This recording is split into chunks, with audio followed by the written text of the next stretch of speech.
Hi friends. இப்போ நம்ம மகாநதி பார்க்க போகிறோம். மகாநதியில நம்ம காவேரி இருக்காங்களே, ஐயோ அம்மான்னு வீச்சுன்னு கத்தவும் திடீர்னு பயந்துக்கிட்டு ஓடி வராங்க நம்ம விஜய். என்னாச்சோ ஏதாச்சோன்னு வந்து பார்த்தா, எதுக்குமா இதெல்லாம் பார்க்குற அப்படின்னு சொல்லிட்டு கண்ண பின்னாடி திட்டி விட்டாரு.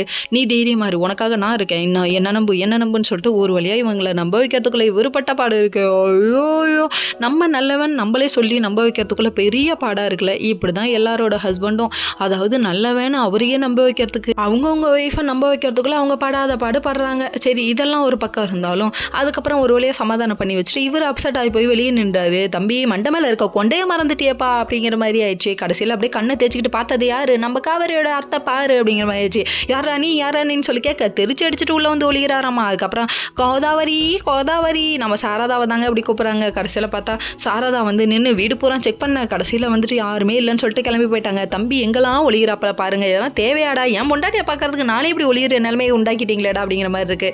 அரண்டவன் கண்ணுக்கு இருண்டதெல்லாம் பேயும் அந்த மாதிரி ஆயிடுச்சு. உங்க கண்ணுக்கு பேய் தெரியுதுன்னு சொல்லிட்டு பயமுறுத்தி விட்டாங்க நம்ம காவேரி. மறுநாள் விடியுதுங்க. அப்படியே மூஞ்சில் போட்ட எல்லா அம்மையும் இறங்கி போச்சுன்னா பார்த்துக்கோங்க. அதுக்கப்புறம் தழும்பு தான் இருக்குமா, தண்ணியை ஊற்றி குளிமான்றாங்க. தண்ணியை ஊற்றி விட்டு பார்க்கணுமே நம்ம விஜய் துண்டை வச்சு அப்படியே ஒவ்வொரு இடமா தொடச்சி எடுக்கிறாப்புல. அப்படிங்கிற மாதிரி இருக்கு. நம்மலாம் டெலிவரி ஆகி கடந்தா கூட பார்க்கறதுக்கு நாதி இல்லைங்கிறது பல பேர் இருக்காங்க நாட்டில் இன்னமும். அதாவது போதும்ப்பா, எனக்கு புள்ள கிடைச்சா போதும், நீலாம் தேவையே இல்லைன்னு சொல்லிட்டு தூக்கி போடுறவங்க நிறைய பேர் இருக்காங்க. சில பேர் கேரிங்காகவும் பார்த்துக்கிறாங்க. இந்த மாதிரி கேரிங்காக பார்த்துக்கிற ஆண்கள் ஒரு சல்யூட் அடிக்க வேணாமா, அடிங்கடா ஒரு சல்யூட்டை அப்படிங்கிற மாதிரி இருக்குது. ஆனால் கேர்லெஸ்ஸாக இருக்கக்கூடிய ஆண்களும் நிறைய பேர் இருக்காங்க. அவங்கெல்லாம் இல்லை, இதை மாதிரி பார்த்து தான் திருந்தணும் போல், இவங்களுக்காக பல சீரியல் எடுக்கணும்ப்பா அப்படிங்கிற மாதிரி இருக்குது. சரி விடுங்க, இதை பற்றி ஏன் பேசிக்கிட்டு. நம்ம காவேரியை பார்த்து நிறைய பேர் ஜெலஸ் ஆகுறாங்க, அதில் நானும் ஒரு ஆள். ஓகே ஃப்ரெண்ட்ஸ், நெக்ஸ்ட் வீடியோவில்